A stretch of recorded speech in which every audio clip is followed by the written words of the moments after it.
the very roots of evil, of negativity and singularity, including the ultimate form of singularity, which is alchemist, the whole state of things, in pure violence without object anymore. This is the typical violence of information.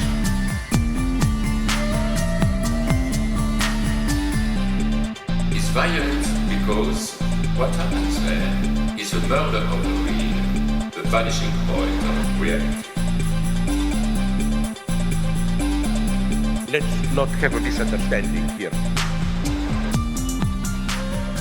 Welcome to Machinic Unconscious Happy Hour with Cooper Cherry and Taylor Atkins. As always, we are sponsored by the People's Institute for Revolutionary Semiotics. Before we get started with today's discussion, they want to throw out Taylor and I do have a Patreon at patreon.com/MUHH. Definitely consider throwing us $1 a month to help if you're enjoying things.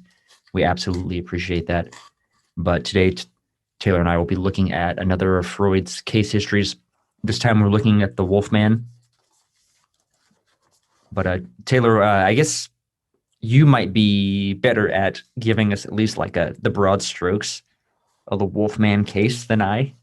I mean, I think maybe we can kind of start there. All I would do is briefly kind of give us some of the details that Freud starts the case with, right? Yeah.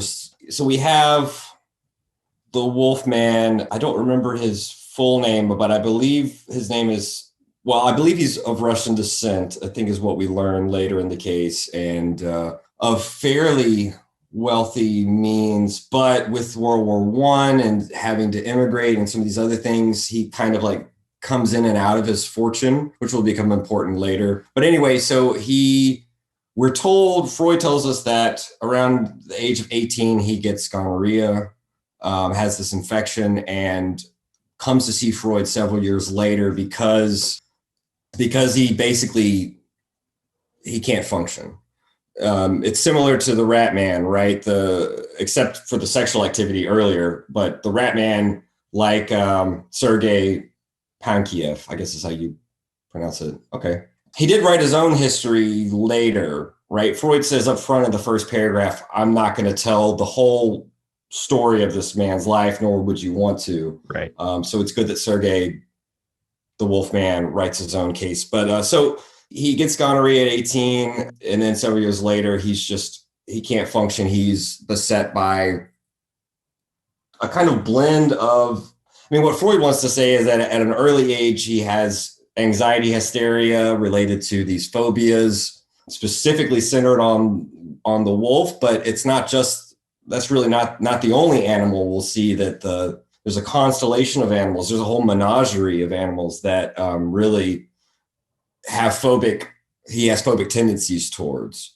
But the Wolfman is so called because of his famous dream where he dreams about these 6 or 7 white wolves in a tree. He even drew a nice little picture for us. But so he comes to Freud, he's looking for help, and we'll learn that Freud works with him for several years. So this guy's in his early 20s and he's completely dependent. We don't know who is taking care of him at the time.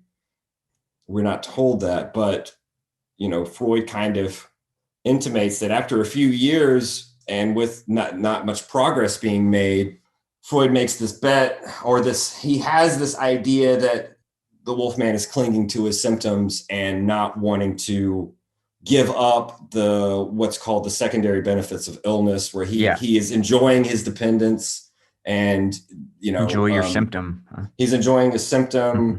He's lucky enough to have someone to take care of him, even though Freud does say that in between he has been in and out of different sanitaria, different institutions, right? We don't really call them sanatoriums anymore, but, or sanitariums anymore, but, he's having a rough time, but Freud sees that he's not willing to, he's not really to work through the symptoms or the resistances. And Freud makes this ultimatum saying, like, at the end of this next allotted period, that's it. It's over. And so it's at that point that the Wolfman gets serious and a ton of material floods in.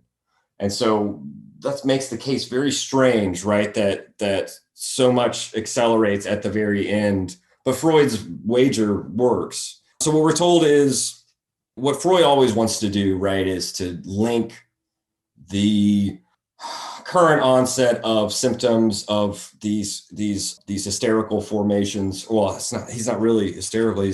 He's kind of a mixture of phobic and well, that's anxiety hysteria. He's got hysterical symptoms. He's got obsessive compulsive symptoms. He's got phobias. But with Freud, you always want to go back to the source, right? You always want to go back to childhood and work through childhood memories or memories of the adult looking back at childhood. And it's interesting to see Freud say that it might be ideal to work with a child at the moment, at the height of their neurosis, right? 3, 4, 5, like little Hans. But for Freud, the interesting thing is how retrospectively looking back, adults kind of their memory works over, and in the distortions, in also kind of in the omissions, distortions, and in a kind of way sexualizing the histories, the memories themselves. Looking back, there's a lot that Freud uses, like to try to work through. It's not necessarily the experiences themselves, it's like the reactivation of them, right, in the memory. So that's what Freud will give us when he looks back on the Wolfman. Is there anything you want to add at this point before I go on about some of the stuff that happens in his childhood? Since you referenced memories a little bit, Freud directly references screen memories as a concept in the piece, and obviously there's the book, or the little, at least essay, right? Screen memories as well. Yes, very famous. Digging into the screen memory concept a little bit how much relevance you feel like that has, but I don't know. That's something that caught my eye and I thought might be something to a moment or two on. Freud uses the term here kind of as a throwaway. He doesn't really even highlight it as a concept. He either assumes that we know what he's talking about when he uses it, or he uses it in a way that he thinks is commonsensical. So that's how I would approach it. Okay. Where this is the new Penguin translation, which has some things that I think really improve on Strachey. The only con I find is, well, two. One, it's not as footnote heavy because it is more for a general audience. So I do like the footnotes that are provided by Strachey. But the other thing is obviously that it's not the standard edition, and so for scholarly purposes, it may not be as fun. But my translation of the word is Deckerinnerung. It's a fun one. My translation is cover memory, which I don't know. I would have stuck with screen memory because what the memories are, what Freud is using that term for is that they literally like project a visual depiction. Mm-hmm. So it's generally a memory that's a visual scene, kind of like when Lyotard talks about the theater and yes, exactly. So it's a representational schema. Well, the schema is not a good word for it. It's a representational, visually representative projection, like on a screen. Right. So I think screen memory is better than cover memory, but cover memory is not fully bad, because what Freud wants to say is that there's obviously something underneath, right? Yeah. That is covering over. Mm-hmm. There's some deeper stratum. There's what Abraham and Turok will say is, it's indicative of a crypt that is holding secrets, or right. Like especially like the Egyptian tombs, or like there's false walls, there's trap doors, etc. Mm-hmm. So that's how I always understood screen memories. And the two screen memories he talks about, one is where he and his sister are with the English governess and her hat blows away. And then what was the other one? Sorry. And then the other one is he and his sister are walking behind her and she says, "Look at my little tail." and tails will become very important, right? Right. The wolves with their tails, they have fox tails. The wolf, the two different fairy tales about the two different, not to pun, the two different fairy tales about the wolf losing a tail in different stories, which we'll get into. But those are the two big screen memories he apparently has, and Freud says, well, that's castration, right? He'll go further. Yeah, because the tail gets pulled off by one of the yeah. significant dreams, right, is that he has is the kind of wolves in the tree, which I think are that image is like the most. That's the most famous one, right? And I think that he even admits that. Let me see. Where did he? He says he published that dream elsewhere. I want to see where it is. Fairy tale material in dreams. Okay, so he had already talked about this dream 5 years prior to the publication of this in a little essay on fairy tales and dreams. And obviously, I think for the Rat Man and for the Wolf Man, that would be a good source material if any of you guys want to look at that at some point. But yeah, so we'll build up to that wolf dream, and in a certain way, it is. It's both a dream and a screen memory in a certain sense, right? Right. Yeah, I was going to ask. Yeah, and because what Freud will say beneath this dream is the primal scene. Mm-hmm. And for Freud, the primal scene is not necessarily primary in the sense of first in incidents, but it harkens back to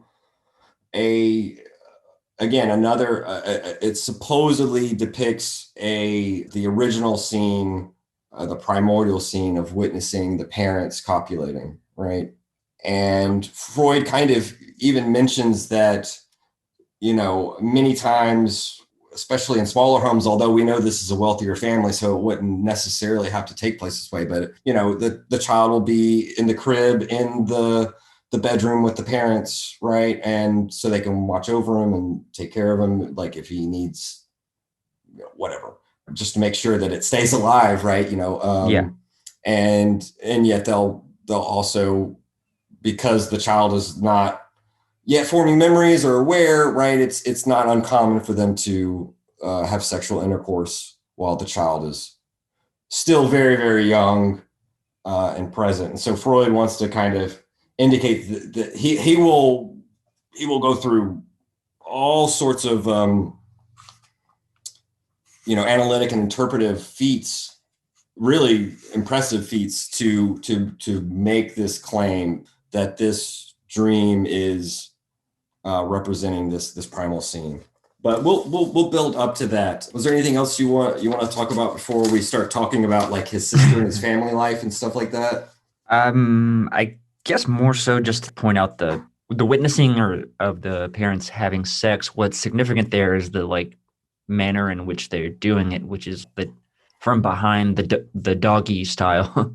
Yes, the doggy style, where the woman is bent over, and the man is behind, like the animals. Obviously, recall like that's somewhat lending itself to the whole Wolfman imagery that Freud's going in. Yeah, and it ties in with the animals. Freud is cataloging, as I said, a whole menagerie of animals in the Wolfman's life. We have stories about at an early age, he's, kind of like there's the stereotype of pulling wings off of flies and beetles and so, but he's like caterpillars, etc. He's crushing beetles and caterpillars, and at the same time also developing even a fear of these small insects, right? As a young age, he's chasing a striped butterfly, and he suddenly, becomes horrified, right? So there's also this, he is horrified at horses and horses being beaten. It'll make him scream, but at the same time, he remembers participating in beating horses. Yeah. And that becomes important because even without going into the case history, we can kind of foreground this where, before even saying that the phobic animal, whether it be the horse or the wolf, stands for the father, which is what Freud will say. Even before all of this, we should remember, like in the Rat Man, that there is this attempt to master the drives. There's this attempt to become active after a period of having undergone and being passive, right? So this fear of horses and this cruelty, this aggressiveness against them at the same time, this trade-off is this attempt to try to master the phobia, just in a rough sense. Before we even start to talk about what it represents symbolically, we should think about what it represents for the drives in this need to master. And this will become important when we start talking about his little sister, who may be in a certain way the first wolf. So I already kind of mentioned him as an adult, which is part one, which is what Freud kind of goes through in part one. And then we start to hear about his mother and father. They have illnesses and complaints of their own. The mother having what my translation calls gynecological complaints, which could be, we could either say it's early menopause. We don't know. It could be more so, could be pains involved with menstruation. We're not really sure. We're not really told about that. We do hear on the father's side that by the age of 3 or 4, he remembers that early on his father was very loving and attentive, and then for whatever reason, probably due to just mental illness running in the family, which may not necessarily be genetic, but he becomes morose, he becomes depressed, and is withdrawn. And we do hear that the mother really doesn't have much to do with the child, right? So there's something here that we have to remember, kind of like with the Rat Man, where again, we have another case where we have, with the Rat Man, I would assume he was middle class, right? Because he had different, wet nurses and governesses, whatever. Same here, right? But I think that the Wolfman is even higher class than that, right? That his parents are, at least at an early age, are well off. They have 2 country estates. Eventually they sell those and move to the city, but they have a lot of servants. They have a lot of people to look after the children. And since the mother's not there, that means that she's not around. That means that the Wolfman's primary caretaker is not her. It's a nurse that is lovingly called Nanya, I believe is right. Nanya. Yeah, Nanya. So she takes care of the children, and by the time around when some of the crazy shit starts happening, 3 to 4, he and his sister also get an English governess who, it's interesting to think that the mother and the father, I believe the first time around the age of 3, they take their daughter, his sister, on like a 6-week vacation or whatever, and they leave him with Nanya and the English governess. And when they come back, he has changed radically from a good, well-mannered, well-behaved little boy to a terrible toddler, right? He has these outbursts and he screams and won't, he won't obey. He's beset by all these problems. Now the parents think that it's the English governess. Yeah. The parents blame her. Freud thinks that is unlikely, right? That Freud will start to pinpoint his attention to the sister to such an extent that he gives a whole 2 or 3 pages dedicated to talking about what happens to the sister. And I'm kind of building up to that. But we should remember, we should kind of think about the fact that Nanya is, this nurse is is really the primary substitute for the mother. She is basically, for all intents and purposes, his primary mother figure. And the governess is kind of a rival to her, right? The governess doesn't like this Nanya, calls her a witch. They seem to not get along very well. It could be a class thing, right? Because Nanya is probably lower class as a servant girl, as the servant caretaker. The English governess is not obviously of the same class as the Wolfman's family, but is probably higher up, educated, right? And given the role, and she has a different role than Nanya. She's meant to teach the children, I assume, English among other topics, right? She, in a certain way, would stand in more as a father substitute, right? Bringing down the law, education, upbringing in a different sense, right? Than Nanya. But but Freud says, the reason why this tension creeps in is that the sister too doesn't like Nanya. Sister too seems to call Nanya the same thing, right? Call her a witch and these other things.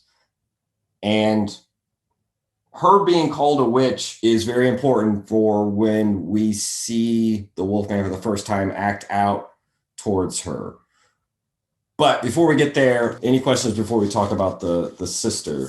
Because I think she's a fascinating character, and we really have to understand her role to start to even put together the Wolfman's crises, his trauma at an early age. No, I don't have anything yet. So a few more things.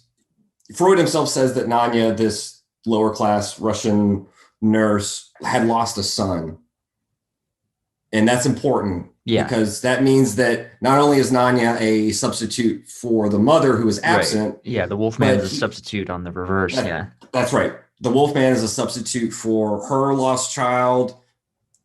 And I do think that we should also note that the Wolfman, in talking about his transformation from a well-behaved child to a kind of raving, out of control, screaming, right? The transformation into the werewolf.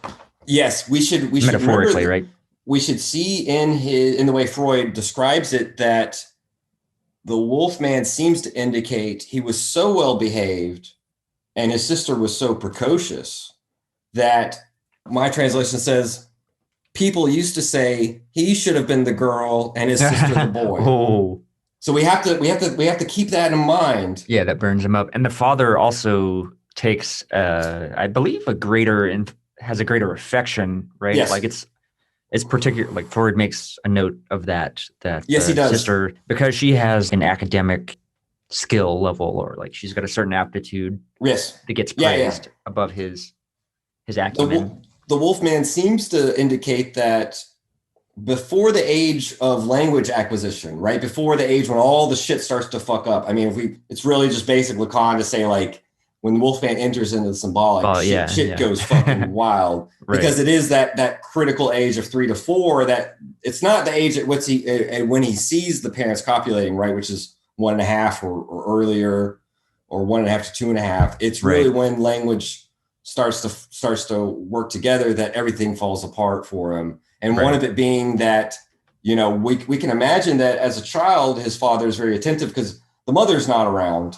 And so if there is a parent involved at all, it's the father. But by the time that he starts to use language and show that he's not as clever as his sister, but we also see that it's almost like he's the girl and she's the boy, because she is described as tomboyish, precocious beyond her years and stuff. The father seems to have more and more of a predilection for her, right? That start to treat her as we even get this notion that she is at first she's a rival, and later when they get older they seem to come together. But we'll get to that. Was there anything you want to say about the gender confusion? Because I thought that was very fascinating, this notion that before he transforms, everyone keeps saying that he should have been a girl. and she should have been the boy. I thought that was, if I remember correctly in the reading, that she was the aggressor in terms of their sort of mutual sexual exploration. Yes, she's 2 years older than him. Because she like basically gets out his penis to play with at one point, right? Right. So this is where we get into the. And I don't know if that's jumping too ahead or No, or not, we'll jump into that in just a second. First, we're told that the parents think that the kind of war, the war between the English governess and the caretaker Nanya is what causes the boy to have problems. Right. Freud doesn't really buy that, and he notes that when the parents get back from their vacation, I think it's 6 weeks. It doesn't matter. When they get back after a fairly long vacation and they see the boy transformed, they send the English governess away, but his behavior doesn't get better. Yeah. And Freud says, well, that means there's something more fundamental going on.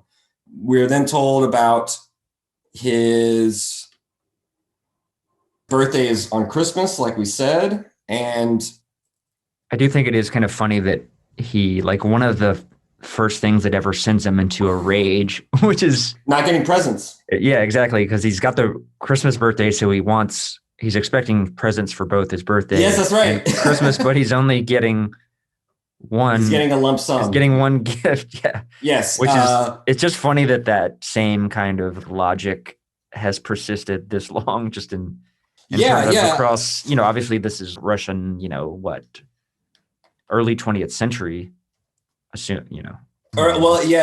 if he's writing this late 19th century, right?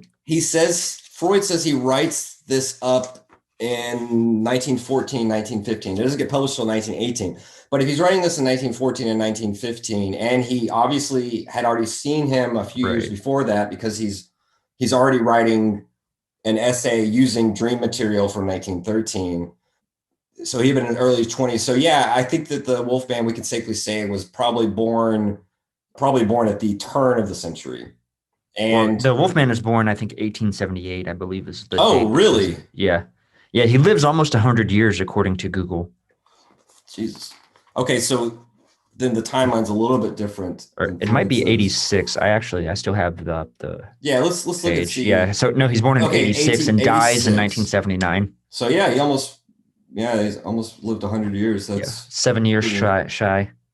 So if he's born in 86, when Freud writes the case history in 14, he'd been 28. And he came at 18, right? He came at 18 because he had he's probably seeing Freud. He gets the gonorrhea. Yes, and you're right. His 18th year, correct? Well, his 18th year, he has gonorrhea. And then it's a few years later, in between, after this gonorrhea infliction, it's in between that he starts to have some problems. Gotcha. But yeah, so just kind of funny that over 100 years later, that same sort of, you know what I mean? The more things change, some things don't, Yeah, and as far as that gift, the desire for the gift, which is quite interesting in a lot of the stuff that I want to get into. One gift probably helps concretize in his mind this notion that he is kind of a Christ figure, right? Being, Christmas and his birthday being kind of in his mind, they combine. Let's see. So yes, he is mad, and particularly he's mad at Nanya, who only gives him one gift. Now, you'd think he'd be mad at his parents. You'd think it'd be him being spoiled, him being upper class. He deserves gifts and whatnot, but he torments Nanya. He doesn't torment, as far as we know, his mother. And again, this shows that she has, in his mind, she is the primary. Yeah. She basically is the mother, the substitute. Yeah. She's the one that she has the libidinal investment, she's catechized for him as the mother. Because, I don't know if I'm jumping ahead to discuss the urinating incident or. Oh, we can. Well, since we're on the topic of her and her like substitution as the mother, we get this scene, right, that he describes where as a younger boy, I'm assuming he's older. I don't recall the age. I think this is right after his sister starts to quote unquote seduce him. We have to take that in a very broad sense. She's shown her butt to him and had him show it to her, his butt to her. Her front bottom, yeah. Yeah, she plays with his penis, and so sort of inducted him into the Freud makes a good point that like at such an early age, at an age when potty training is still going on, with the, I don't even know if you can call it masturbation, but because it's not clear whether or not he becomes erect every time. Well, I don't know. It could be just fondling it. Could get to stroking erect members. We're not really told, but Freud says that this is a hypercathexis of the genital region in a time when the body is still more or less autoerotic. It was still more or less polymorphously perverse. We haven't entered, at the age of 3 or 4, definitely haven't gotten to the stage where the genitals are the main sort of erotic zone. So what Freud kind of says is the sister is fondling him and introducing him to this adult sexual conduct. And it's around that age, I think it's probably still before the age of 5, that he's pulls out his little penis and he pisses on the floor. Yeah. And he pisses on the floor in front of Nanya, who is this mother's substitute. And Freud says, of course, that this is the boy attempting to seduce the maid. I don't know what to call her, a maid, a nurse seems wrong. I mean, because it stands in for like she's just the mother substitute, this mother figure. He's trying to, I don't even know if seduce is the right word. It's just so clumsy, but he's trying to induce some sort of sexual encounter with this woman who is charged with taking care of him. Mm-hmm. And we should remember the sister and the governess calling her a witch, because what does she do? She gives him a threat. She threatens castration. Freud, not uncommon, but she says little boys who act out like that get a wound. Right? Like the front bottom. Right, they get a wound. They get castrated. It gets taken away from them. And we should remember that her being called a witch, that threat comes with a kind of, it's almost like a magical curse or hex. Mm-hmm. It's like symbolic, but like fused in a sort of magical way. Okay. I just wanted to point out the whole, obviously this relationship to the wolf, the marking of territory, etc. And I think the alpha wolf would mark its territory, right, by urinating. That's interesting. That's a good point. That's a really good point to make about how animals generally, wolves, dogs, cats. Right. So it's an alpha move to piss. It's, hey, I've got this dick. I'm marking my territory. That's right. That's the seduction that the wolfman attempts. I think that's a really good point, and it's the point that Guattari would probably make and Lacan, this notion of delimiting a territory. Right, territorializing effectively with the object of desire. Right, and he's doing it without really knowing what he's doing. I mean, he's trying to involve her in the kind of games that his sister has introduced him to. It's kind of interesting, like in that sense, how you see this with Schreber too. This sort of, and it almost even makes me go to this like schizoanalysis in the sense of the sort of truths, and I don't know, that obviously like a small t truths that these patients are like elocuting, right? With Schreber, he has this particular very interesting knowledge of God, right? Yeah, it's very intimate knowledge. And it goes back to this notion of like in the, I don't even know what period to be really accurate, right? But there was a certain reverence for the insane, for the, you know what I mean? Like perhaps ancient Greece, right? Oh, I see what you mean. Yeah, like Socrates talking about the daimon and madness. Like the oracle, right? The oracle. There's a madness. They have a connection. The mad have a connection to the divine, right? That's a good point. Yeah, that is a really good point. It's kind of interesting in the way that these sort of truths are slipping out of the mouths of babes, right? whether it be the Yep. Wolfman or the Ratman or Schreiber. Well, I guess Schreiber was already quite a man at that point, but I just think that's interesting. Visual, I was thinking you may recall this movie. There's the movie Wolf with Jack Nicholson.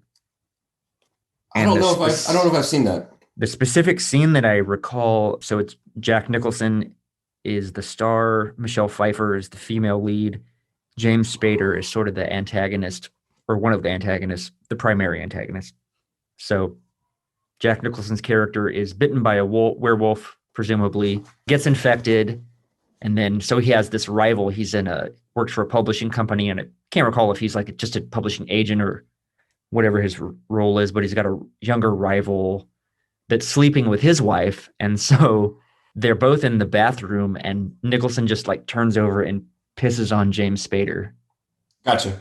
Yeah. Which I thought was interesting in a couple of routes. One is it is kind of recalling this scene of delimiting territory with the urine, and obviously the wolf man, werewolf connotation, but also the marking of the territory sexually maybe in the film is perhaps like this homoerotic. There's a homoerotic side to it.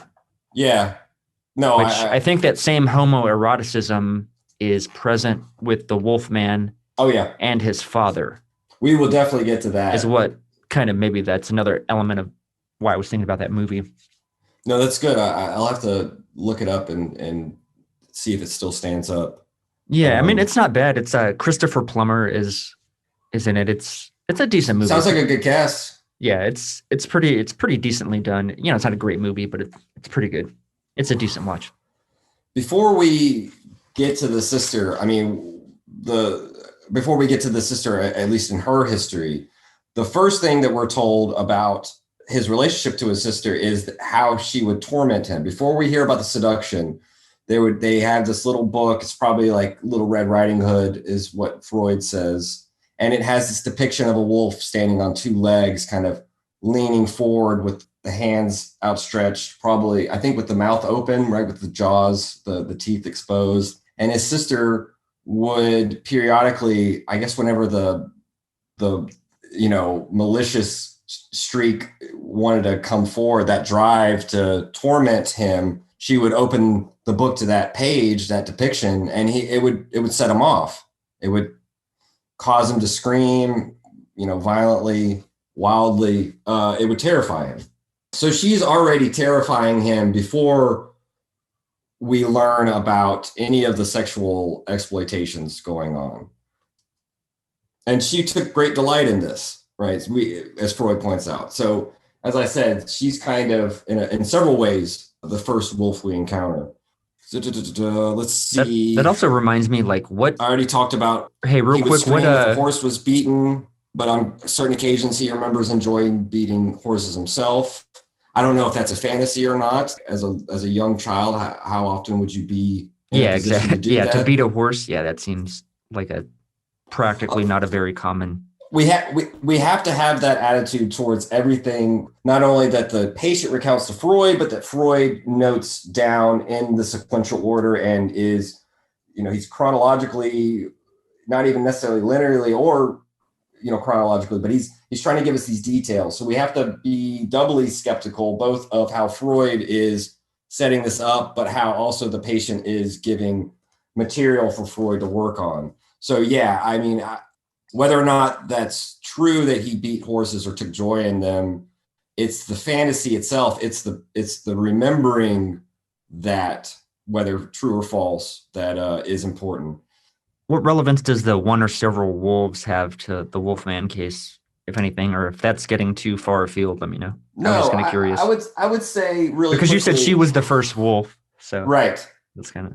I say that because Freud will want to take the phobic animal. First of all, he's reducing it from the whole menagerie to wolves. So he's not Animal Man. He's Wolf Man. And Freud himself points out that why is it that Sergei, his patient, the Wolf Man, why is it that the phobic animal isn't a dog or a cat, which would be regularly seen? Right. And well, why he is does it a wolf, too. Yeah. which would not be which he gets from books, which he gets from these fairy tales. So it's an imaginative element. It's a totally phantasmatic, a fantastical element to the phobia. It's not something. It's not an animal he would come into contact with every day. Besides a horse, though, because on the other hand, he might see horses in the street all the time, and so we have to think that a horse is being beaten. I think that Freud answers his own question by putting it this way, that it's the animals that are heard about and that lurk in the imagination, like the wolf, not something that you would see every day very often, or even you could go a whole life without encountering a wolf in real life, especially if you're living in the city. So that's one element that Freud reduces the animal kingdom down to the wolf. I mean, I don't think Freud ever calls him Wolfman himself. Right. I think that's just kind of a popular, so you can't necessarily blame Freud for that, but he will reduce the many phobias that involve insects too, not just horses, to the wolf. But he will, on the one hand, he'll say in the depiction that of the dream, which we'll get to in a second, where it's 6 or 7 wolves, Freud will unpack why the 6 and the 7 have importance, because one of the fairy tales is it's the wolf and 7 children, and 6 of the children get eaten up. So the 6 and 7 actually comes back to the children, which at the end of the story, the wolf's belly is opened up. The 6 children that were eaten get taken out. They get replaced by stones, and then the wolf dies at the end. So the 6 or 7 wolves, Freud actually finds a logic in why 6 or 7. Yet still at the same time, Freud will reduce the wolf. He will ask the question, why 6 or 7? He'll answer it with the fairy tale story, but then he'll reduce the phobia to not just the wolf pack, several wolves, but to one wolf being the father. And I think that's where Deleuze and Guattari continue their critique of anti-Oedipus, continue their critique of global persons, which we find in anti-Oedipus to 1,000 Plateaus in that second chapter, or that second plateau with one or several wolves, and saying, everybody knows that wolves travel in packs. Children know it. Yeah. Why is it that Freud seems to reduce the multiplicity down to this sort of overcoding singularity of the father? Okay. Right. Okay. Gotcha. Interesting. And Freud himself, I think, I think he's liable to some of that criticism, but I think at his best, one of the words, one of the notions, one of the logics that we have to pay attention to in Freud is always substitutes. We always have to pay attention to how the mother and the father it's never just mommy, daddy, me. It's always mommy prime, substitute. It's always these logical chain of substitutes for the mommy, for the daddy, and for myself. And it's functioning in this logic of identifications. And so I think that with Deleuze and Guattari, if you want to go further with them criticizing Freud for reducing multiplicity down to uniqueness, it's precisely that he has a logic of substitutions, and yet at the same time functions in a way where they all can be reduced down to a global person like the mommy and the father. Yeah. And I think that's what they critique him for, is kind of straddling a fence. Yeah. It was kind of interesting too, like the 6s and 7s and like that. Oh yeah. That English phrase at 6s and 7s. I wonder if that, because wait, Strachey was British, right? I believe so. If I remember correctly, I think he was British. That's a pretty old idiomatic phrase about confusion, disarray. I don't know. I just wondered if there was any kind of like relevance at all in that. We would have to look and see if there's an idiom in German. Freud's astute, pretty damn good. And so if there were a phrase like that in German, I would assume he probably would have noted. He would have woven that in if he found it. I would like to talk about his obsessive compulsive stuff, but I want to get to the sister. And one thing we hear about is, because at first it's anxiety hysteria with these phobias, which always residually I mean, he never fully gets over that. That's still a residual symptom for him. It's after the age of 5 to 10, right after this age of seduction, that he starts becoming obsessive compulsive. And some of that is around Christian religious imagery, right? Like he would have a ritual before going to bed where he would have all these figures, I assume saints and virgins, whatever, these pictures of saints and virgins. I assume he's either Orthodox or some sort of Catholic, right? I was, being Russian. And so he would go around kissing these figures, whether it be paintings or figurines, I'm not sure. Yeah, the images of the saints to ward off this. Right. So sort of, he would have to do that before going to bed. And part of that being he's terrified to sleep. He's terrified to have dreams, right? After having the dream of the wolves in the tree staring at him, he's terrified of dreams. And so the obsessive compulsive neurosis functions in a way to allow him to sleep, right? At the end, preparing him for sleep. And we have to imagine that the saints and virgins, whatever, these male and female figures, that there's millions of them, I assume, virtually millions of them in the Catholic Church. They're like Pokemon, you gotta catch them all. They also, I assume, through the faciality of these saints, they function as substitutes too, right? Mother substitutes, father substitutes. So we're told about that ritual, and we're told that, like the Rat Man, he would have blasphemous thoughts related to these religious figures. My translation says he was obliged to think God swine or God crud. We'd have to look at the German. I don't know if Strachey's has the German there, and maybe a footnote, but and then he says that he was journeying to a German spa. He was tortured by a compulsion to think of the Holy Trinity when he saw 3 piles of horse dung or other excrement lying on the road. Which I think is brilliant, because in modern, postmodern art, we have the famous the crucible in the jar of piss, right? Piss Christ. Piss Christ. So already he's got "In God We Trust." Right. I mean, he's got seeing the 3 piles of horse shit and thinking of the Trinity. I think that's just beautiful. That's wonderful. I love it.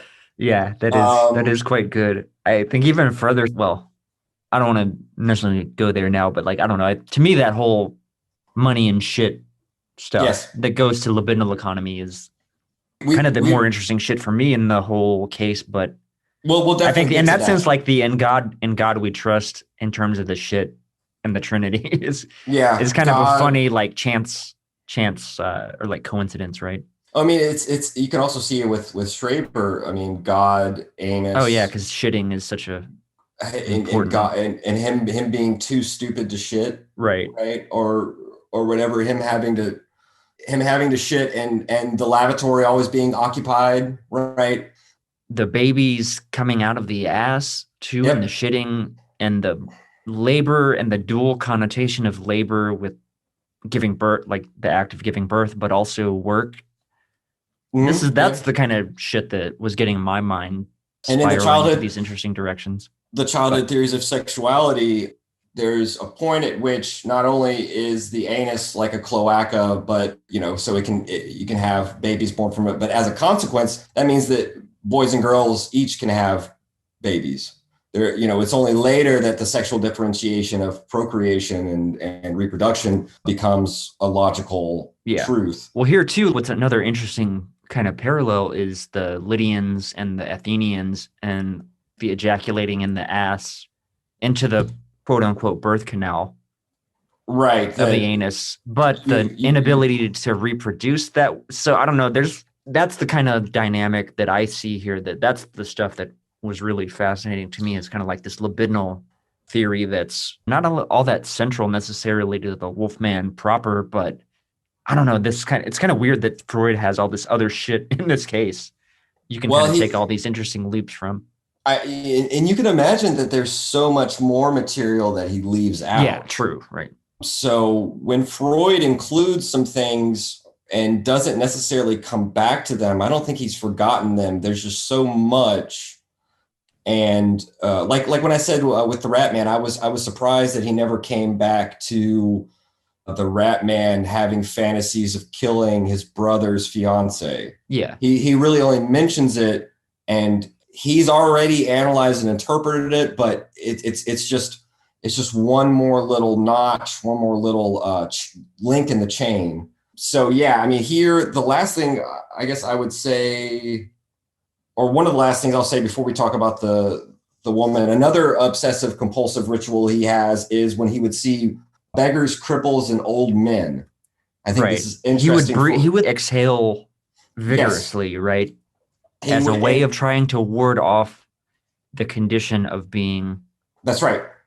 He would inhale deeply and exhale. And Freud ties that into this cruelty towards animals, but we have to think of there's several things knotted together in this ritual, right? Yeah. With seeing beggars, cripples, and old men, because there's class distinctions, right? So he's upper class there, obviously lowest of the low. But sexually too, he's only aroused right by all of his libidinal cathexis is for servants too. Well, yeah, and that's very good to point out. So there's a class differentiation. This is a consequence of his caretaker and of who rejects his seduction, advances with the pissing scene and threatens it with castration.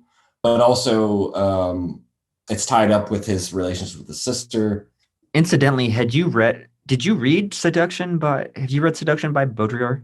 No, I was going to buy a copy of it, but they're wildly expensive. They're quite expensive. Okay, gotcha. I was just curious. Have you looked at it? I have not, but I've heard good things, and Baudrillard himself does draw quite a bit from Freud as well. So I was just wondering if he was meaning seduction, at least in one sense, in Freud's sense or not. Yeah, I wouldn't be surprised. Yeah, it's definitely going to be riffing on Freud's seduction, if nothing else, putting his own spin on it. But yeah, and I would say that the ritual when he sees the beggars, cripples, and old men, it's not just class distinctions. It's also a question of the able body, right, and of the body as machine, and specifically the horse.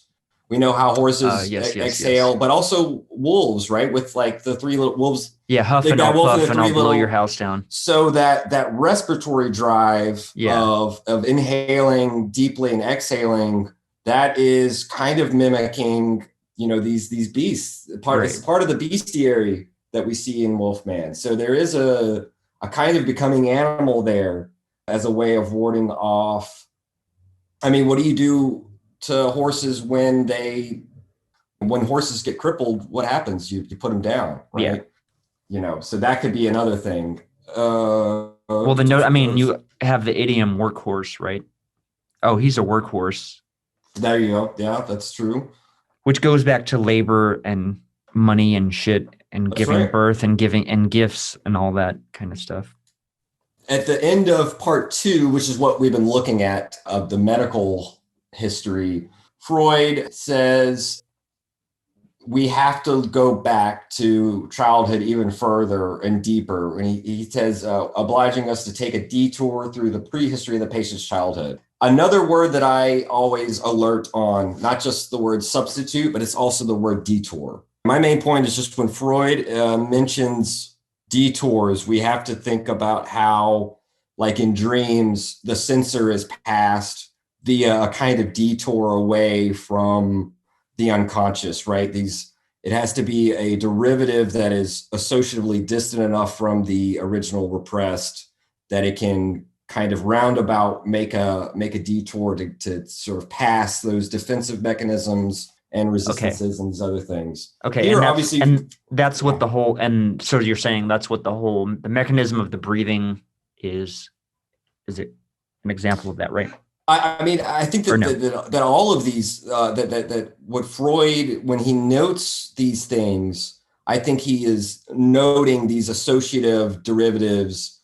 I think that when he's talking about a detour, I think that what he really means is, for example, with the governess is blamed for all of the Wolfman's problems by his parents. And I think Freud's like saying, that's too direct a link. We really have to take a detour around this. It's like a straw man, right? We have to take this detour around this scapegoat to find the underlying mechanisms and symptoms. So whenever Freud talks about a detour, I think it is linked with this logic of substitutions, right? Because what else are these substitutions for the mother and the father functioning than a way of, for example, in that case, detouring around incest prohibition, right? Because the mother being the first the first prohibited, global person. Yeah, the prohibition against incest.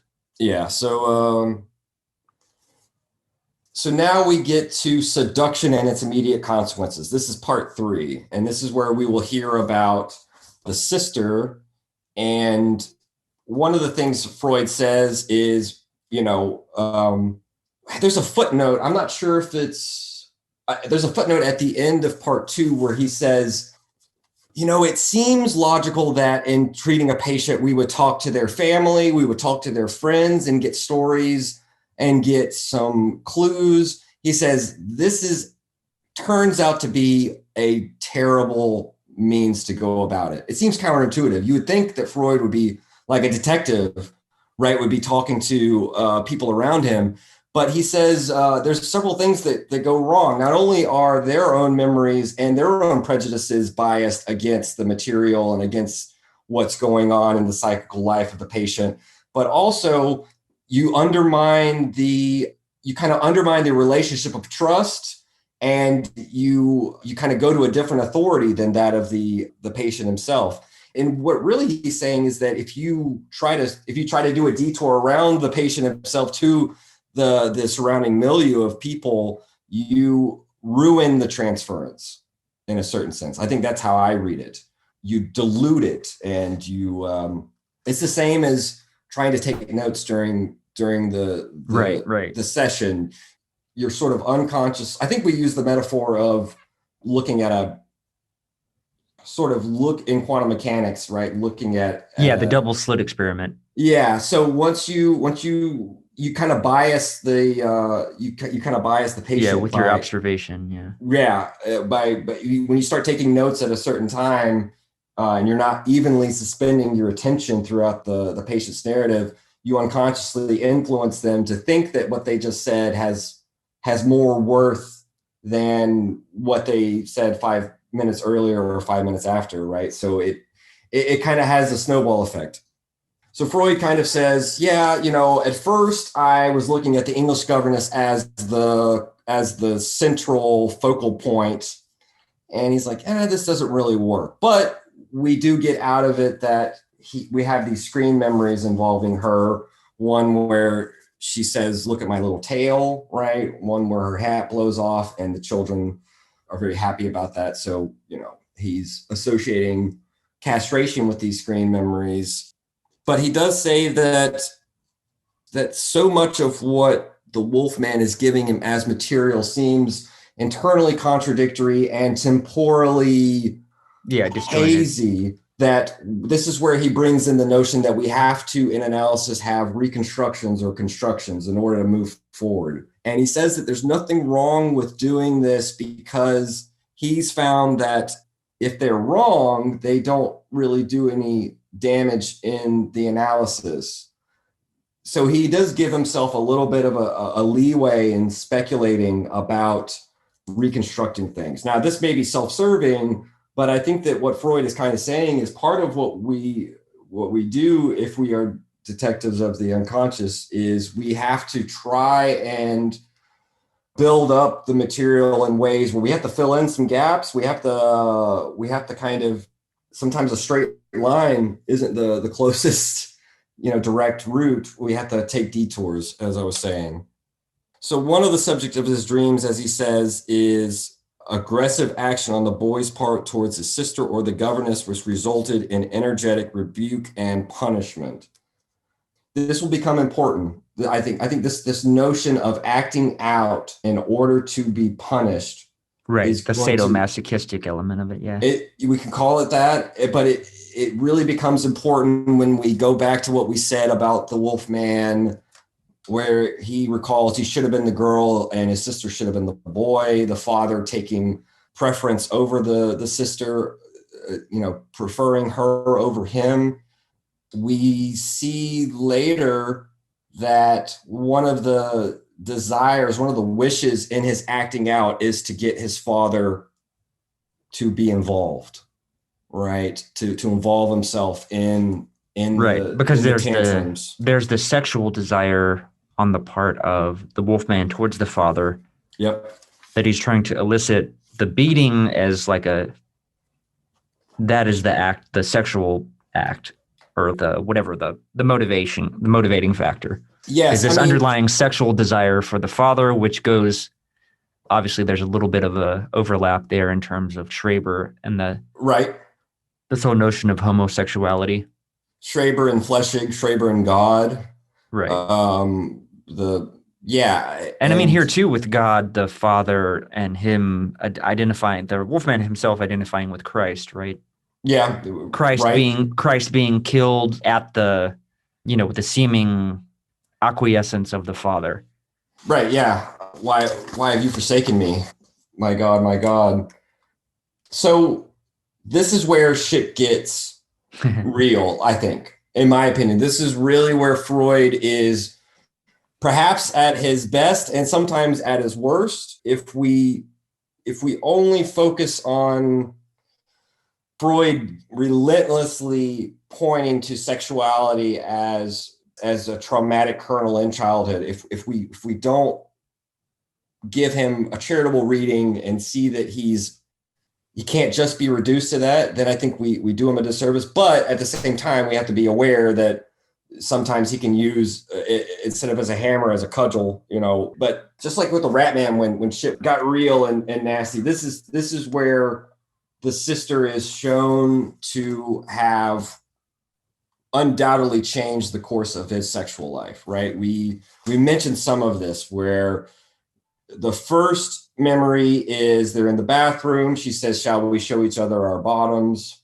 Right? Which kind of, which probably would be where he first notices that her little penis is super small, or it's a front bottom, as he calls it. And so we hear about his sister. The children were playing on the floor in one room while their mother was working in the next room. Again, she's absent. She's present, but she's absent, right? She's right over there, but she's like included in the scene, but as not in it. You know what I mean? The mother's absent and she's a passive participant. His sister starts playing with his penis, saying incomprehensible things about Nanya all the while, as if by way of explanation. She said that Nanya did this all the time with everyone. The gardener, for example, she would turn him upside down and then take hold of his genitals. There's a lot there, including Nanya in the scene, who isn't there, but including it in the activity, obviously indelibly associates her with this sexual activity, which we can, of course, link to his acting out later when he pisses on the floor and tries to seduce Nanya. As the alpha male. Yes. The alpha wolf. Right. And so Freud says that these memories of him acting out are really fantasies, because we see that the actual events involved, he is a passive participant, his sister is the active one, and says, according to these fantasies, he had not taken the passive role towards the sister, but on the contrary, had been aggressive and wanted to see his sister without her clothes on, had been rejected and punished, and thus fallen into the rage recounted so insistently by domestic tradition. So yeah, he's punished, like the events undergone, he's passive, but in his fantasies, he has become active in this acting out. And we can say that part of the means, not only, as you pointed out really, really well, pissing on the floor is marking the territory. And so it is a kind of becoming active of this seduction and trying to become an active participant. So with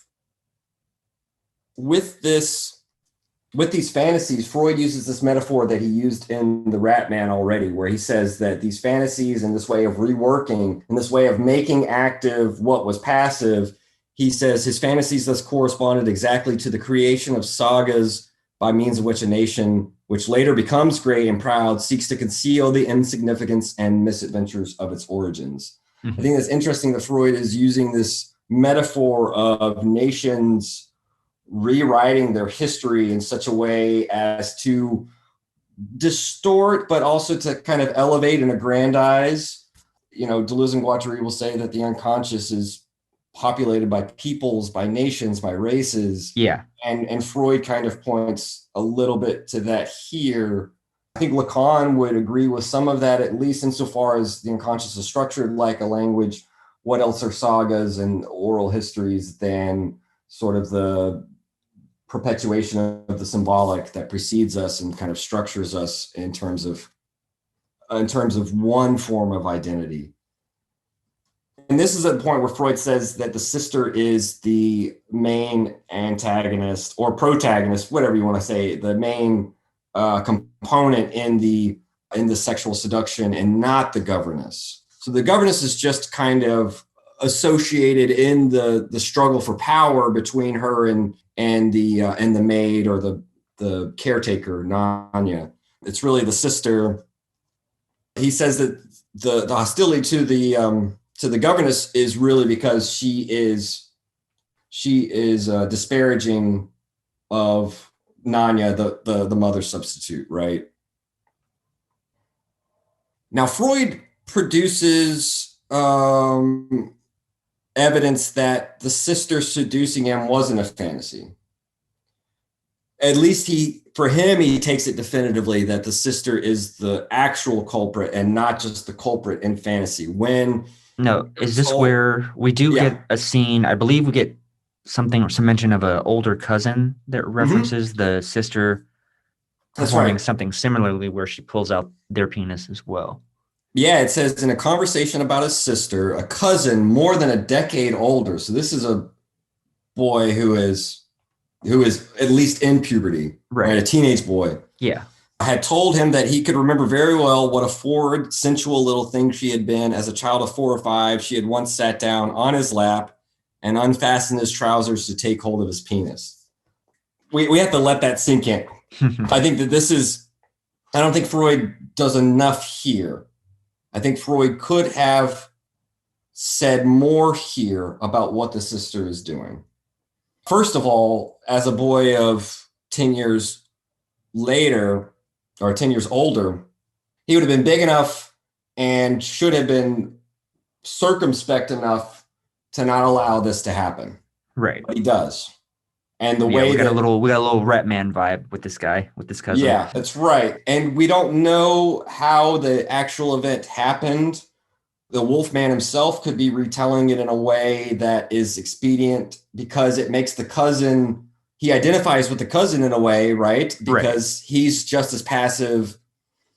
We have to imagine several things. One, that however the cousin fits in here, being seduced by the little girl, something. Is there like a castration in the sense of the woman being the active participant? Being the active participant and grasping the penis, and that sort of threat that Nanya makes, right, about the castratory threat. I don't know if there's anything there in terms of sexuality and because that's right. The wolf typically has the connotation of in the cartoons, right? Being the predator, right? Yeah, the night wolf image, right?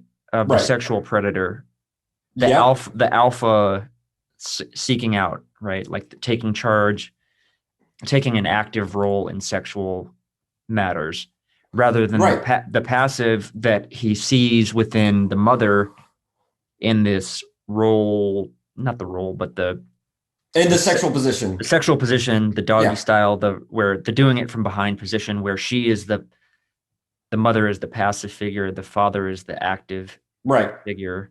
And part of this, you could attribute to Freud's concept of penis envy, right, which we have to take broadly than just the biological organ. It's like a base straightforward reading would be that the little sister has, it's his older sister, but the sister has a fascination with the penis because it's something that she wants herself to have.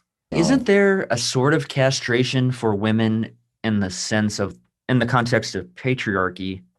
Yeah, I mean, in the diagram, Like in a certain symbolic, maybe in the symbolic function or what have you, right? Right. In the Lacan sexuation diagram. Now, in the Lacan sexuation there is no woman that is not castrated. Right. Okay, so there's no women. There is no woman that is not castrated. There is no one. Whereas on the male side, on the masculine side, rather, because it's not about biological sex. I thought it was all there's not a man except one that is. There is one. Hasn't been castrated. One. There's the primal father who's not been castrated. That's right. But all other men have been castrated. But it's also that all women are castrated as well, is what you're saying. No, it's like a double negative. There is not one who is not castrated. So it's not the same thing as saying they're all castrated. You know what I'm saying? Like there is not one that is not castrated. Right. Okay. It's a kind of a not all thing. The Gotcha. patu. And it's that logic which then says that, in the diagram that they can sort of have access to the phallic in a non-masculine mode. If you look at the diagram of the canceling out of the definite article la femme, the canceling out of the definite article, like woman with the capital W, canceling that out.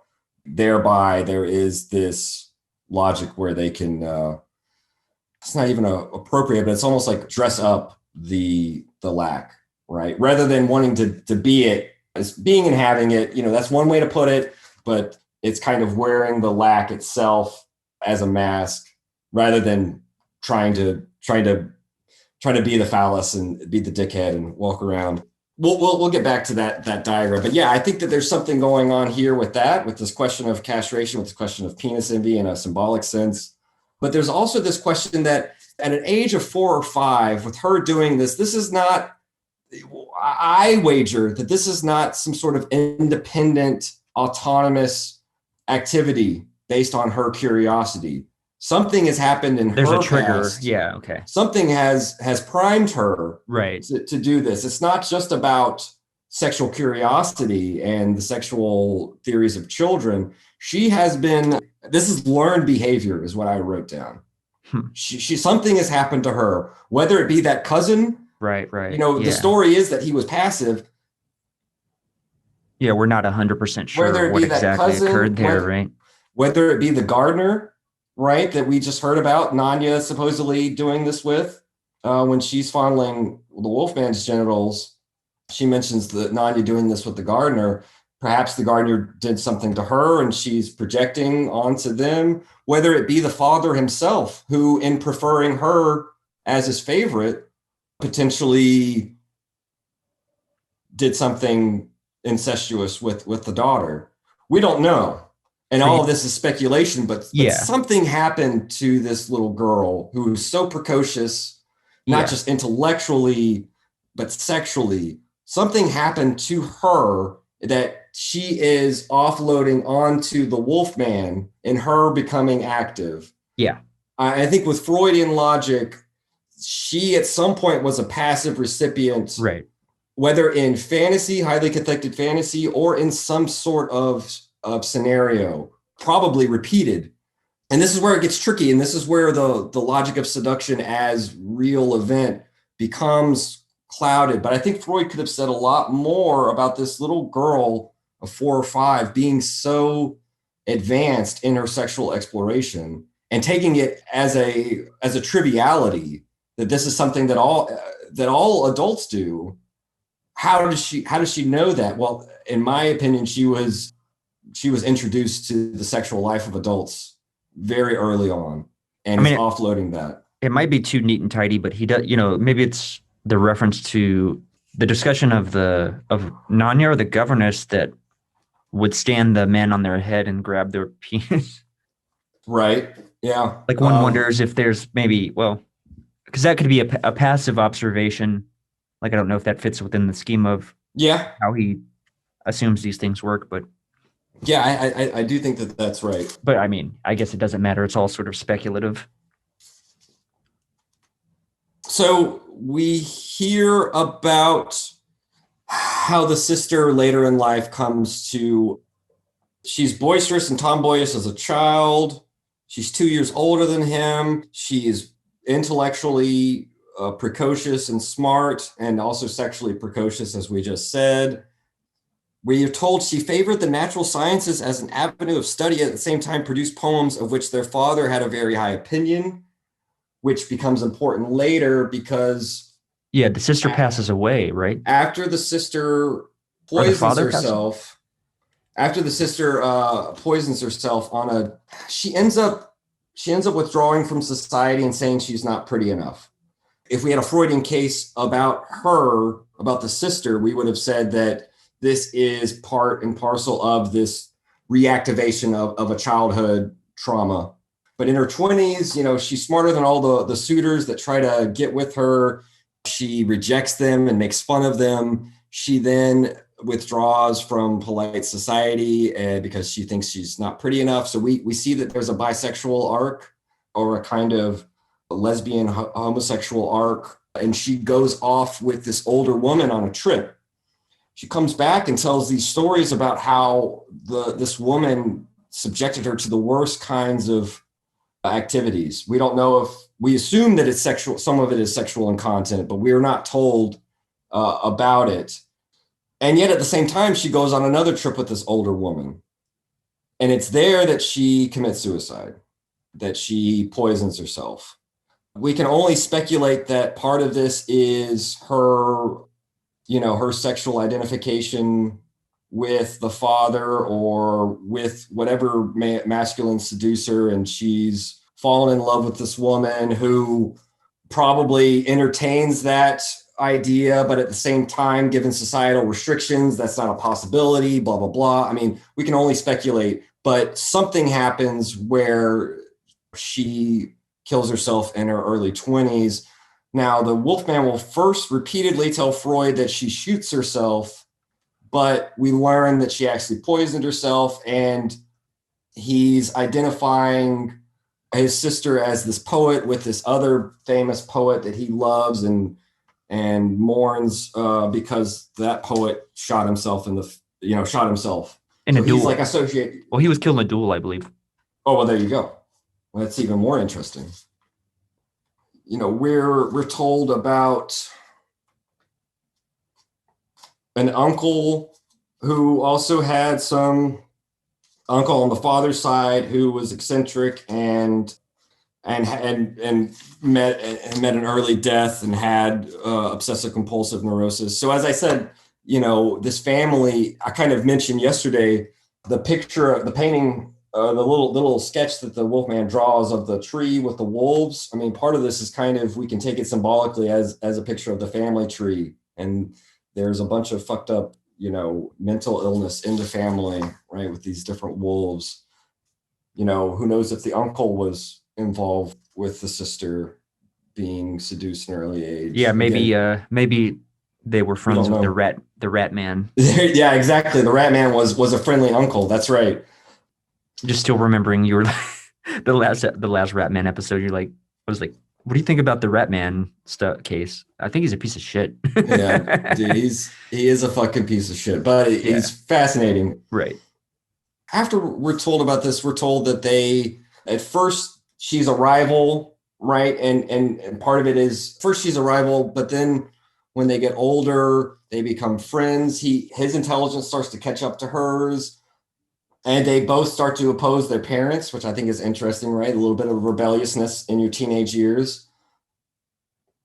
And it's at this point where it says from the age of 13 onwards. So by the time of puberty, they start to become friends. And it's also at this time of puberty where he tries to seduce her and she rejects him.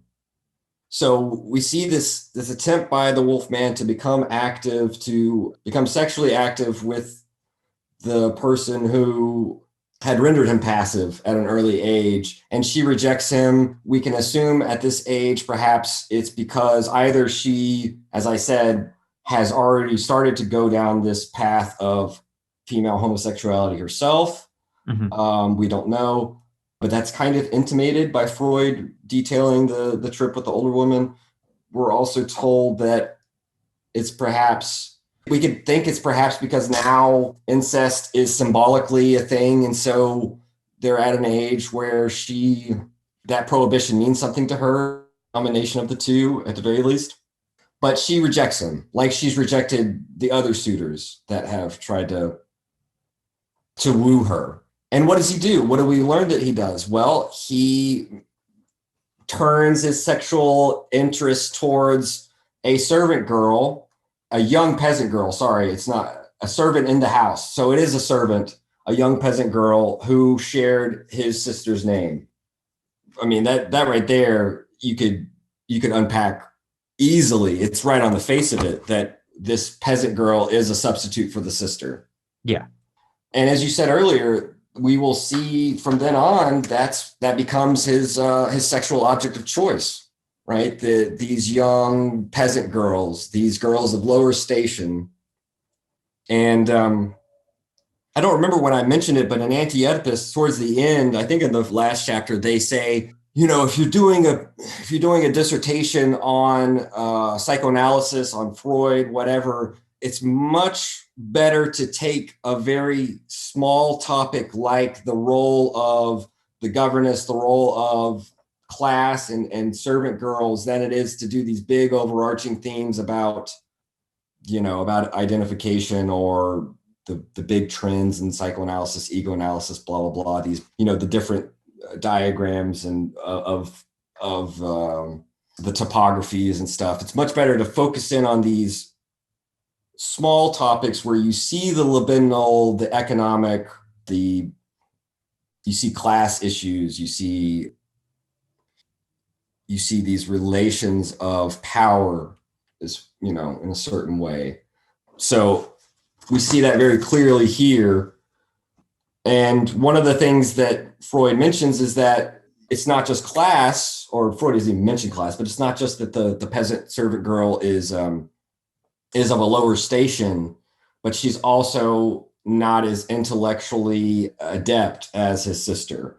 So to a certain extent, he's looking for bimbos of the lower class because they will, in a certain way, their rejection, if it happened, wouldn't be associated with the kind of rejection he feels by his sister. So there's a lot of stuff going on in the next page. There's a kind of a climax, so to speak, when he finishes telling the story of his sister's death. I will just say a few things.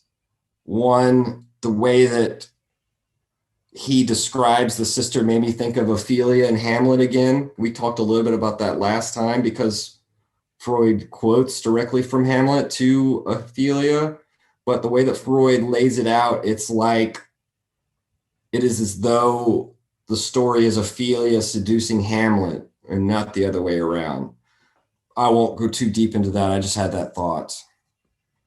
I mean, that is sort of true in a sense. Whenever she begins to Polonius directs her, the father directs her to try to ascertain, okay, what is the truth of Hamlet, right? And that's what spurs his whole.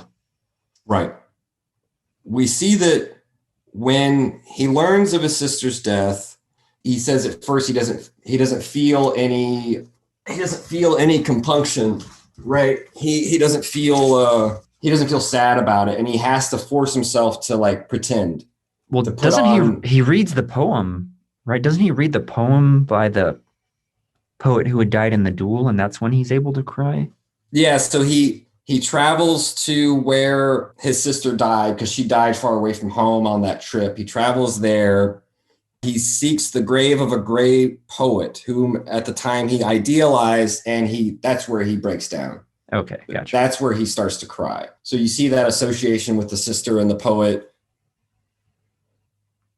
And apparently the father had compared his dead sister's poems to those of the great poet. So that's the link. That's the connection. The father is the one that cathects it. And as you said, he keeps saying that his sister shot herself when in fact the poet was the one who was shot in a duel. So that kind of cover, that kind of distortion is important. I will say there is a link here between he makes the joke, I say it's a joke, but it's kind of a morbid joke where he says, he pretends to be in mourning when he hears about his sister's death, but he makes the joke about now he can be the sole inheritor of the family fortune. So that rivalry was still kind of in his mind, right? This notion that she was the true heir because she had she was more masculine than he was and had her father's love. Right. So there's inheritance. And there's also this heritage, right? Because the poet whom the father associates with the sister is 2 generations past. So it's this question of not just inheriting money, but inheriting a kind of prestige from the father, which is the most important thing. And so I think that that's another thing that we could say about libidinal economy and the wolfman acting out to try to get his father's attention is it's not just the sexual component, but it's also this component of attention, right? This component of wanting to be loved in this roundabout way, in this detour way of being punished. So being punished, or this fantasy of being punished by the father, isn't merely sexual. It's got I love that he says that he doesn't reject his sister and her advances. He rejects the person, not the thing. And I think that again is important for what we discussed earlier about global persons and incest, that it's the person that's rejected and not the thing, not the activity itself. Mm-hmm. So I guess we can't go through everything, but we kind of have to go. I would like to work towards this dream a little bit as a way of closing, because we get some more indications about castration, like he's getting handed canes of sugar, and the governess giving it out to the children, who is kind of cruel, says that they're chopped up pieces of snake. He remembers his father chopping up a snake with his walking stick. We hear about the story Reynard the Fox, where the wolf tries to catch fish in the winter, uses his tail as bait, and it freezes and breaks off, right? And obviously, that's another link with the wolves in the tree having fox tails. We already talked about the other tale, the 7 little kids, where the children were pulled out of the body of the fox, which makes me think of the story about Cronus, right? Cronus is told by the oracle that one of his children will take his place, ruling the pantheon. So what does he do when Rhea has children, when the earth goddess has children, he eats them, right? So he eats Poseidon, he eats Hades, and then Rhea on the 3rd child puts a stone in swaddling clothes and gives it to him to eat and protects Zeus. And of course, Zeus comes and kills him later and castrates him, throws his testicles in the water, out of the foam rises Aphrodite. And then of course later, Athena bursts out of Zeus's head in kind of immaculate conception. So you see there's this whole, mythological thing there. Anything in your notes you wanna go over? Like, I thought it was interesting how he points out that the phrase it's always said that the woman gives the man a baby, never the reverse. That I also think is interesting, and especially with labor and gifts and Christmas and gifts as well. Like, there's this whole libidinal, money, economic, sexual, libidinal economy sort of thing in the background of the whole thing. So I don't know how much we want to get into that, because I feel like maybe that's even another episode worth. I think I think that would lead into that would be good to focus on for the next. We kind of had to build up right some of the pieces of leading up to. We got to build up the prehistory, right, as Freud called it. So, I mean, we could even, I don't know if you want to end there. I really don't have much else or anything else myself. I will end on what we've talked about a little bit, where Freud tries to lead the path from the sister to the mother substitute, Nanya, the caretaker, back to the father, right? From the passive attitude towards a woman to the same towards a man. And yet in doing so, he was able to connect with an earlier spontaneous stage of development. The father was once again his object identification having been succeeded by object choice. So I think that this is what we see with, as he said, kind of Nanyas being not what Freud does here is kind of striking to me, because he will say that Nanya, the caretaker, whom for the whole case we've been thinking is a mother substitute, Freud turns that logic on its head and says she's a father substitute. That in the same way that he tries to provoke his father to punish him, he was also trying to get Nanya to punish him by pissing on the rug. And Freud... Your fucking rug, dude? Your fucking rug? I mean, it really tied the room together. And Freud does something too. He queers the Wolfman, or he really queers his own sexual theories, because what he will say about the Wolfman with this homosexual object choice of the father, now at this stage of the sadistic masochistic stage, the anal aggressive stage, Freud queers his own theory by saying the first object choice, the first one to find a substitute is not the mother, it's the father for the masculine. This is something that's very fascinating, and it's not necessarily always consistently hypothesized by Freud in this way, but in this instance, it definitely is. Whether he wants to apply that to all sexual development for the masculine side is up for debate, but in this case, it's definitely relevant insofar as the mother, for all intents and purposes, is absent, right? It's not the sort of absent names of the father as Lacan talks about. Now it's the absent mother. And so the first libidinal object, the primal one, is the father for the Wolfman and not the mother. And I think that kind of way of queering the unconscious is very important to highlight. That would be the thing that I would emphasize before we kind of broke off for today. What do you think about that? Did you notice that I mean, you did seem to point that out earlier. I mean, you mentioned even early on so no, you were talking about Oedipus and how Oedipus functions, and it's not the son that. Yes. That I guess, what would you say, like, Oedipus begins in the mind of the father. Yes, right? Yeah. That's. I mean, the oracles. I wanted to go back to. Yeah, Oracle tells Laius that they will have a son that will destroy, that will kill him, that will take his place. It's very similar to what Cronus hears from the Oracle. So Oedipus doesn't begin in the mind of the son. It's passed on, right? It's passed down. It's inherited, so to speak. If we want to talk about the logic of inheritance and heritage that we see with the sister rival passing away, right? He becomes the sole heir. And so, Oedipus is in the mind of the father first as a fear, as a threat, and it's kind of imposed then on the son. And it's the same.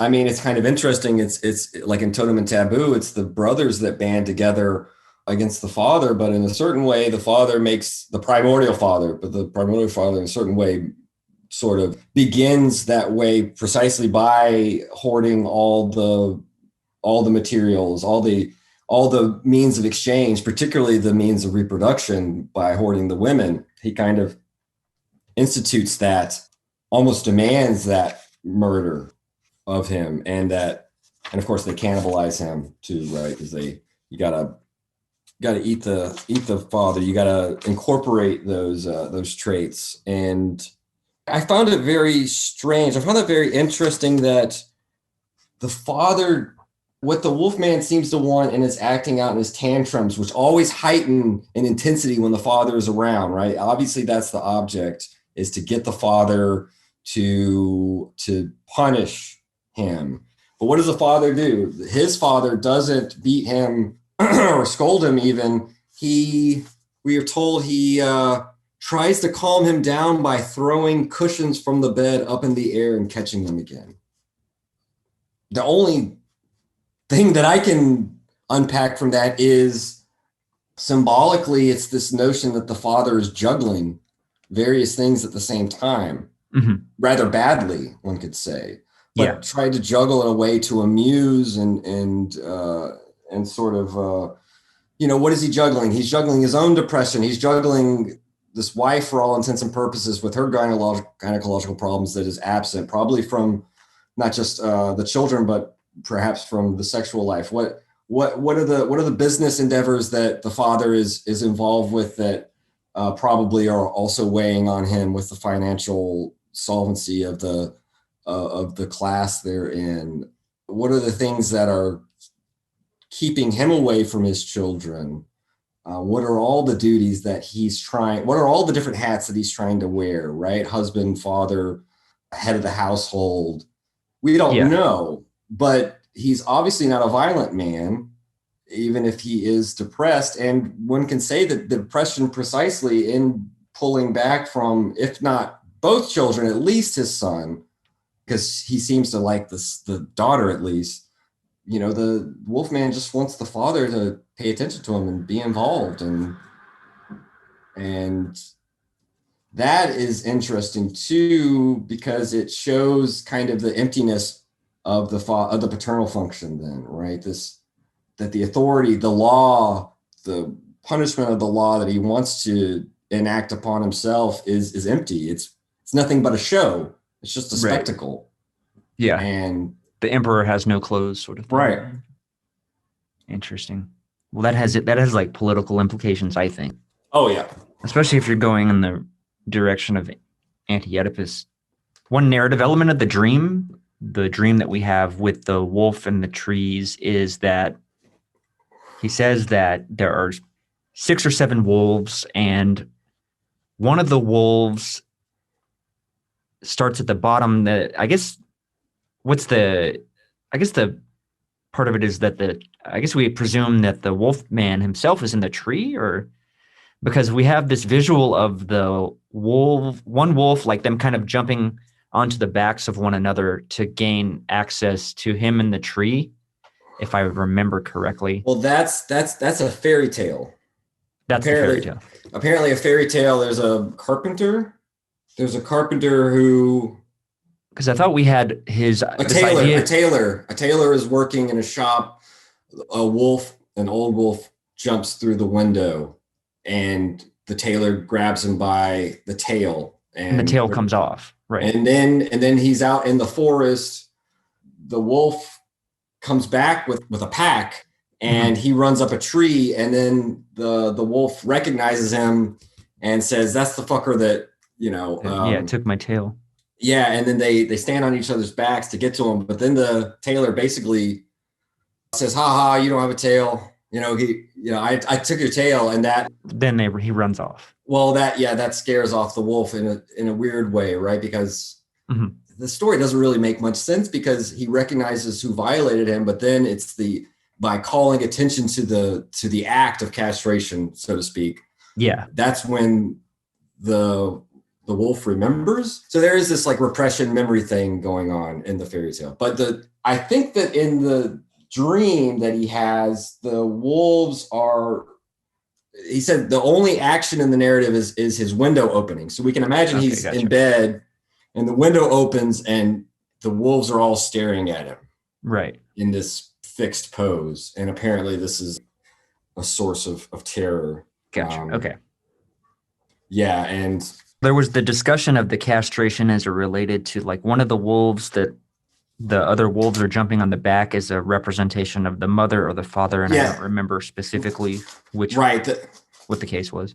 That the old wolf without the tail, right? So all the masculine positions are castrated paradoxically, right? But the jumping on the backs, that becomes the active position. We'll definitely unpack this dream, which really is the crux. It's the hinge of all that Freud does with the case. And with Deleuze and Guattari, one could say that part of the violence being done to the multifariousness of this dream, but also this constellation of symptoms, is that it does reduce it down to the father. I think that if we're charitable to Freud, kind of what I said, it's interesting that the father is as I said, the sexual object is the father and not the mother in this case. So I think that at least was sort of has some Schreber element to it as well, right? Because we don't hardly get discussion of the mother in Schreber either, that I recall. We don't. No. Part of Schreber's ideation that he is a chosen one of God is precisely the grandeur, the megalomania that he has, that he thinks he's a great person and that's why God chooses him, is also this identification with the father, who was famous throughout at least Austria for his books about rearing children and his devices. Right. Yeah. His devices and left to his own devices. Yeah. So the greatness of his father, because we keep hearing throughout the story, and reason why Freud tries to reduce the wolf to the father is we keep hearing this story about, when the wolf man, he remembers when he grows up, the only thing he wanted to do was to be a gentleman like his father. And I think that word gentleman too, we have to take it in the broad sense of being upper class, right? Being literally like a landed gentry type. Yeah, right. Yeah, I think so. And that brings in territoriality again, right? But I think next time we definitely want to go into the dream. We want to go into the stuff about anal that you brought up. I think that's very important. I think that it's important too that the last thing I'll say, just as and I'll let you get the last word. The notion that, again, we hear about all these animals, right, in his life. He's, his father is proud. He was happy to see all the sheep that are being kept on the estate. And then one day there's a pandemic and the sheep start to die off. And a student of Pasteur's comes to inoculate them, but it only makes things worse. So there's this trauma there with all the sheep being killed off. And Freud says this is why the wolves are white, right? Because wolf in sheep's clothing, literally, right? The white wool. We also hear about, he learns language to distinguish horses based on their intactness of sex. I think that's cool, right? So he learns what the gelding is. Steer, well, in Texas, you'd say steer would be cattle. Right. But I don't know. Gelding is a word for. Yeah, gelding is horse related. There might be another name for it, but who knows what the Russian is. So he learns about horses and castrated, uncastrated. And that obviously ties into his phobia around horses being beaten, but also his fantasy of beating horses. We've talked now, next time too, we want to talk about foreclosure or Verwirrung, right? And which becomes very important for Lacan, because he will have this hallucination that his finger is cut off, right? And hanging from the skin, in which Lacan and Freud both tie to castration. And obviously in the case of Schreber, we've talked about foreclosure specifically, but we'll have it here too in the Wolfman, this notion of what's rejected in the symbolic or not allowed entry in the symbolic returns in the real. Reemerges. Yeah. But with castration, unlike repression and foreclosure, with castration, Freud uses a specific term, Verleugnung, which is disavowal. And the word Verleugnung literally comes from the word for lying. Like you take lying to such a degree that the way it's carried out is, he watches two girls urinate, his sister and her friend. He was bright enough to have been able to grasp the true state of affairs from this alone, but instead behaved in the same way as we know other male children to behave. He rejected the idea that he was seeing confirmation here of the wound with which Nanya had threatened him and explained it to himself as the girl's quote unquote front bottom. This decision did not mark the end of the subject of castration. However, he found new indications of it in everything he heard. This is really important, I think, for me, because it's the kind of Lacanian notion. I know very well, and yet, right? I know very, very well, but, right? So it's kind of, the knowledge is there, but it's being kept away in a kind of, Freud likens it to like blind spots in the eye, right? Or in the periphery, yeah. Yeah, it's like fuzzy, what's the word he uses? I don't remember the technical word for it, but it's these like little fuzzy areas in the eye. So it's like it's there, but it's being kind of blurred out. We can imagine like with Isabel Millar's book, where she has that beautiful reading of the Black Mirror episode on the Archangel. There's a kind of Verleugnung going on there, a kind of disavowal. So even though he explains it away, he kind of rejects the idea. It infects all the other signifying chains. So it's kind of like lying to yourself, I think that's super important for understanding the logic of castration. And Verleugnung is important. Disavowal is important because, we get the story about the wolves, blah, blah, blah. He said he had no fear of wolves as yet, incidentally, at the time of these investigations. So the fear starts later. It kind of incubates in the unconscious with the knowledge of castration. It's kind of like the unconscious, when Nietzsche talks about the death of God, right? It's how long it takes to make news in the unconscious. It takes a long time for that negation to snowball and to take root, or not to take root, but to actually blossom into fruition.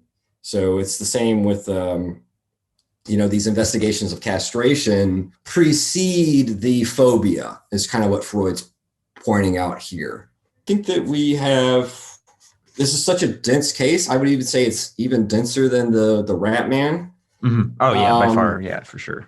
It's a lot more convoluted, certainly. Yes, it is a lot more convoluted. And I think that we've taken a good stab at some of this stuff, especially, I would love next time when we talk about shit and liberal economy and stuff like this. We've already talked about Schreber and his inability to shit, or his question of an animal being too stupid to shit, right? Schreber's too stupid to shit. We see that the Wolfman, with his kind of blasphemy and his association with Christ, he wonders whether Christ also shat, right? We'll have to kind of go into some of that stuff and definitely link it to the anal eroticism, right? We'll definitely have to build up to that. That would be, I think, the arc we should follow next time. Don't know if this is worthy of it, but doesn't Deleuze have that whole Saker Masoch piece? He has a book, really yeah. Good, right? It's called Coldness and Cruelty. Yeah, it's the one book my wife has ever read by Deleuze is the Saker Masoch, the Coldness and Cruelty, which is in the English edition. It's followed. I don't know if this is true in French, probably is, but it's followed by Saker Masoch's novella or short story, Venus and Furs. And interesting. We could definitely take a look at that. There's a lot of times that Freud spends on this kind of sadomasochistic element of the Wolfman too, right? Or am I? No, you're totally right. Correctly? No, you're totally right. And we see it in the Rat Man and in the Wolfman and in. I meant to bring this up earlier this week. but I forgot. Well, Sticker Masak.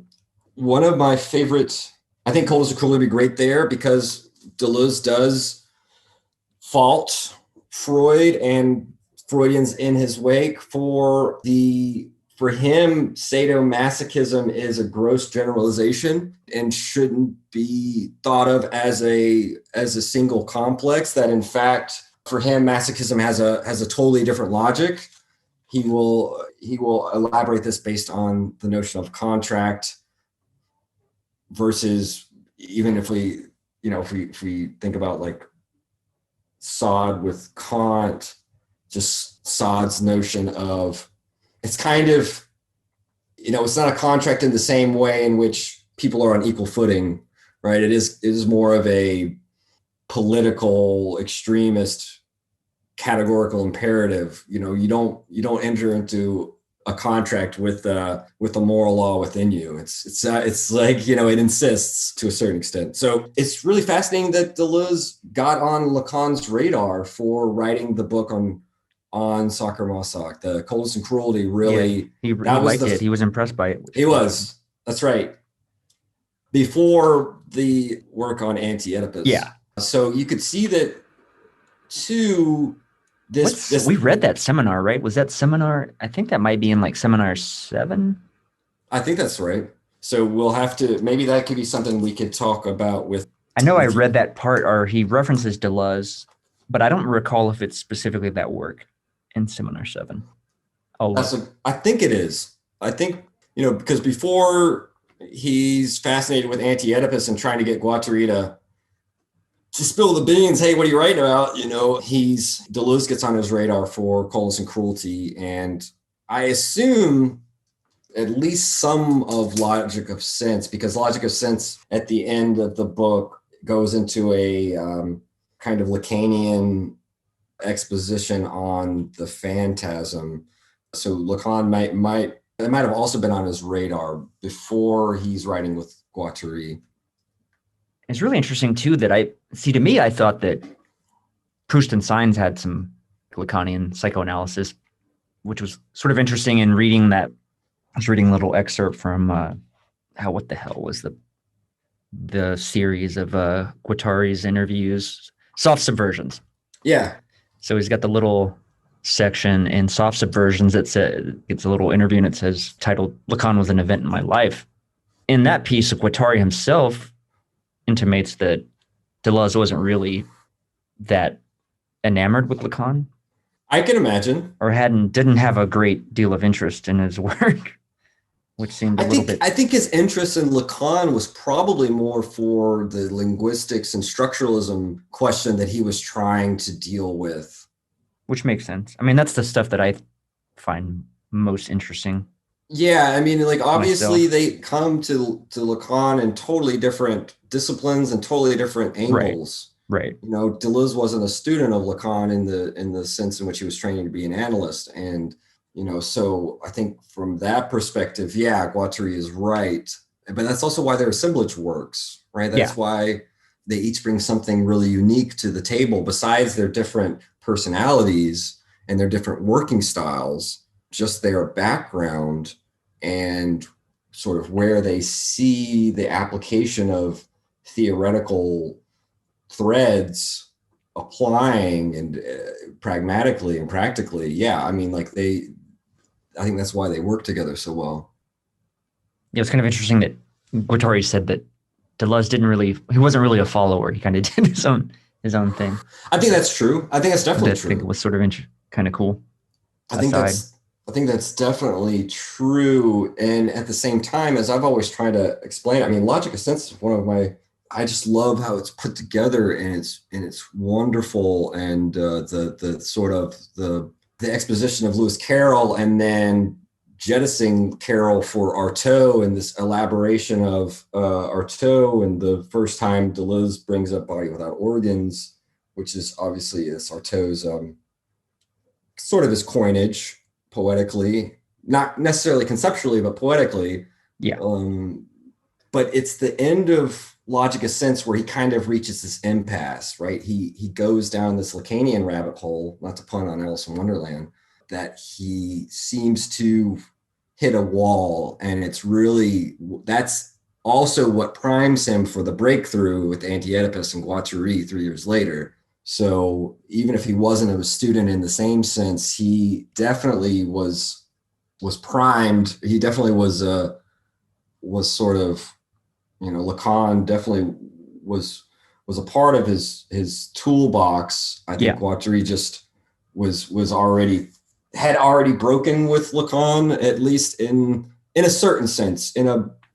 We know stories about some of their falling out, about the Lacan dicking him around to publish his article, when he could have published it under Bart's journal. Right. The Lacan wanting Guattari to pay for a session in a car ride, just like weird shit. And also Lacan not promoting Guattari to the rank of the inheritor, but choosing Jacques-Alain Miller. We know a little bit of this stuff. I'm sure there was much more to it as well. That Guattari, having studied under him for 7-8 years, and probably having studied him and read him for much longer, I think he was ready to move out of the shadow, and became disenchanted with the role of the way in which linguistics was mobilized to grant a kind of scientific aura to psychoanalysis that he felt was stultifying, to a certain extent. I mean, but that's how these things work. I mean, we see in the Wolfman case too, Freud himself is still working through some beef with Adler and Jung. With Adler, right? I mean, in the Schreber case, it's really Jung that's the target. In this case, it seems much more that Adler is biting at his heels, and proposing theoretical venues for approaching the unconscious that he thinks, well, on the one hand, he feels like it diminishes the role of sexuality. Usually these breaks with his students comes to that. This secondarizing sexuality at best, if not completely evacuating it in the sense of Jung to a certain extent. He does state at the beginning of this case that this case of the Wolfman really is a feather in Freud's own cap for the theory of child sexuality, if I remember correctly. Makes sense. I mean, I think that the Ratman and the Wolfman put to the test and put into practice his 1905 3 essays on sexuality, which is, in my mind, if the interpretation of dreams is like his magnum opus, I really do think that the next big step is the 3 essays on sexuality, because that book, even more so than the interpretation of dreams, is a polemic against Victorian modes of thinking about perversion, of thinking about sexuality and its scientific investigation, the way in which it's kind of this taboo that he tries to shatter.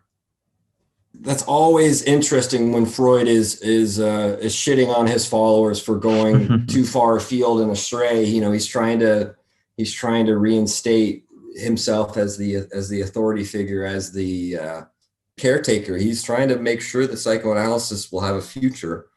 We've talked about that in the Schreber case, right? I mean, that seems to be Freud's main concern, and why he starts to become polemical with these schisms, if you will, right? He treats them as schisms when it's perhaps not necessarily so dramatic as that. That's a topic for another day. Yeah, I think we can wrap up there and return next week for another discussion of the Wolfman. Well, this will be Taylor and I signing off. Of negativity and singularity, including the ultimate form of singularity, which is the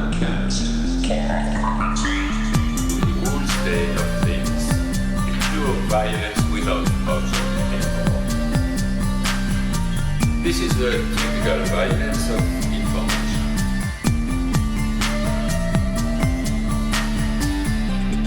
It's violent because what happens there is a murder of the real, the vanishing point of reality. Let's not have a misunderstanding here.